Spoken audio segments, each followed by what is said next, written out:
2024-এর জুলাইয়ে যে রাজপথ উত্তাল ছিল মানবাধিকারের দাবিতে, 2026-এর এপ্রিলে সেই জাতীয় সংসদে যেন এক অদ্ভুত রিভার্স গিয়ার দেখা দিল।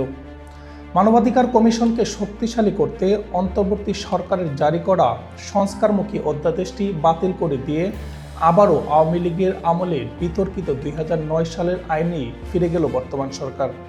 কিন্তু কেন? যে আইনটি বিএনপি জামায়াত এক সময় বিরোধী দল দমন কমিশন বলতো, আজ ক্ষমতায় এসে সেই পুরনো অস্ত্রেই কি শান দিচ্ছে বর্তমান প্রশাসন?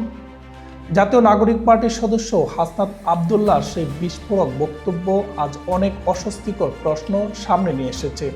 সেটা যদি এই সংসদে উত্থাপন করা হতো, 300 জন এখানে যারা যারা উপস্থিত আছেন প্রত্যেকেই চাইতেন এই জাতীয় মানবাধিকার কমিশনটা সেটা যেন পাশ করা হয়। আজ আমরা সেই নেপথ্যে রাজনৈতিক চলচেরা বিশ্লেষণ করব।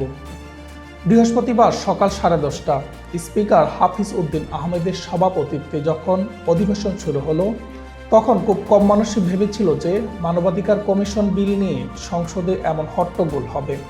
আইনমন্ত্রী আসাদুজ্জামান যখন 2009 সালের আইনটি পুনঃপ্রচলনের প্রস্তাব করলেন, তখনই গর্জে উঠলেন কুমিল্লা 4 আসনের সংসদ সদস্য হাসনাত আবদুল্লাহ। কিন্তু আজকে সময় পাল্টিয়েছে, ঋতু পরিবর্তন হয়েছে, আজকে চেয়ার পরিবর্তন হয়েছে, দিক পরিবর্তন হয়েছে। আমরা জাতীয় মানবাধিকার কমিশনের বিরুদ্ধে আমরা অবস্থান নিচ্ছি। তার অভিযোগের তীর ছিল সরাসরি বর্তমান সরকারি বেঞ্চের দিকে।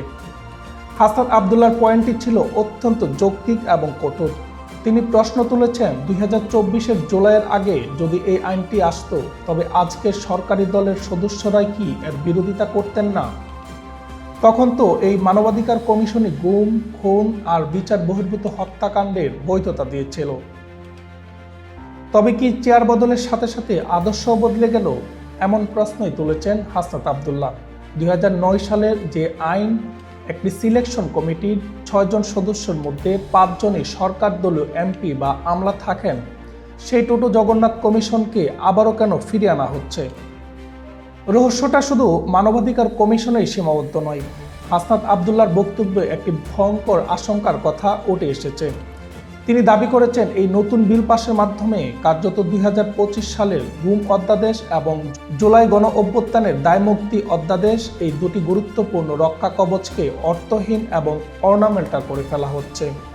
অর্থাৎ জুলাইয়ের শহীদদের রক্তের বিনিময়ে পাওয়া আইনি সুরক্ষা কি তবে প্রশাসনিক মারপ্যাচে হারিয়ে যাচ্ছে? আগে মানবাধিকার কমিশন কোনো বাহিনীর বিরুদ্ধে তদন্ত করতে চাইলে স্বরাষ্ট্র মন্ত্রণালয় বা সরকারের পূর্বানুমতি লাগত। যে সরকার নিজেই মানবাধিকার লুণ্ঠন করে, তাদের অনুমতি নিয়ে কি কখনো স্বচ্ছ তদন্ত সম্ভব? এমন প্রশ্ন উঠছে জনমনে। বিএনপি মহাসচিব মির্জা ফখরুল ইসলাম একসময় এই কমিশনকে বিরোধী দল দমন কমিশন বলেছিলেন। অথচ আজ একই কাঠামোকে ফিরে আনা হচ্ছে কেন? ইতিহাস কি তবে আবারও নিজেকে পুনরাবৃত্তি করছে?